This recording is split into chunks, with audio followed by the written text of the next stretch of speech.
हरे कृष्णा। स्वागत है आप सभी लोगों का Bhagavad Gita live lesson series में, जहां हम बात करेंगे भगवत गीता के गहरे अर्थों को बहुत ही सिंपल और सरल भाषा में। आज हम बात करेंगे भगवत गीता चैप्टर 8 श्लोक नंबर 14 की, जो हमें सिखाता है कि आखिर वो कौन सी स्ट्रेटेजी है, कौन सा फॉर्मूला है और कौन सा नंबर है जिसे हम लगाएं और हमारी बातचीत सीधे भगवान से हो जाए।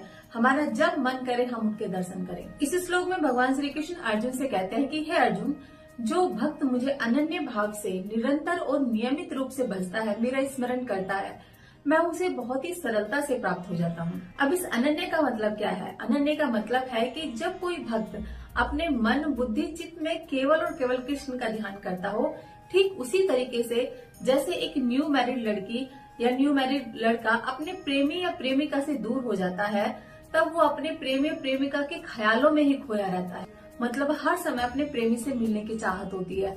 अगर किसी का मैसेज आता है तो लगता है कि अपने प्रेमी का मैसेज आया। अगर किसी फ्रेंड का कॉल आ जाए तो उसमें 10 या 20 बार अपने प्रियतम की बात होती है। अगर दरवाजे पर आकर किसी ने बैल बजाई है तो लगता है कि अपने प्रियतम आए हैं। बस यही प्यार, यही प्रेम जब कृष्ण के लिए आ जाए तो समझिए कि आप बिल्कुल सही ट्रैक पे हैं। आप उस रेलगाड़ी में बैठे हैं जिसका स्टेशन केवल और केवल कृष्ण लोग जाकर रुकता है। भक्ति का शुद्ध रूप, जहाँ भगवान के अलावा भक्त का कहीं और मन लगता ही ना हो। जैसे मीरा की भक्ति थी। मीरा ने अपना पूरा जीवन भगवान श्री कृष्ण के चरणों में समर्पित कर दिया। भक्ति का ये रूप किसी विशेष समय के लिए नहीं होता, जैसे सुबह शाम की पूजा तक सीमित नहीं रहता। ये बल्कि जीवन का एक हिस्सा बन जाता है।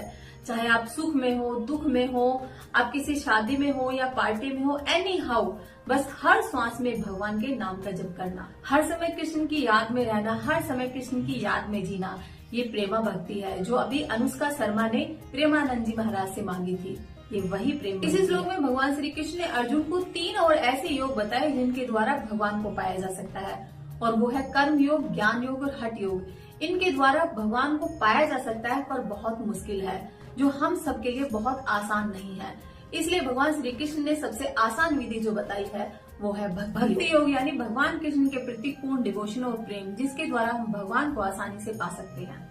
एक सच्चे भक्त की जो साइकोलॉजी है, उसे रुपया, पैसा, धन, यश, ये सब चीजों की जरूरत नहीं होती।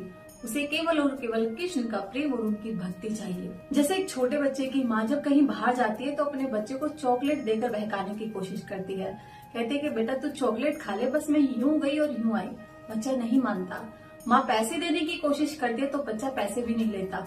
माँ कहते तू खिलौने ले ले, पर तू 2 मिनट के लिए घर पर रह जा, मैं यूं गई और यूं आई। बच्चा नहीं मानता।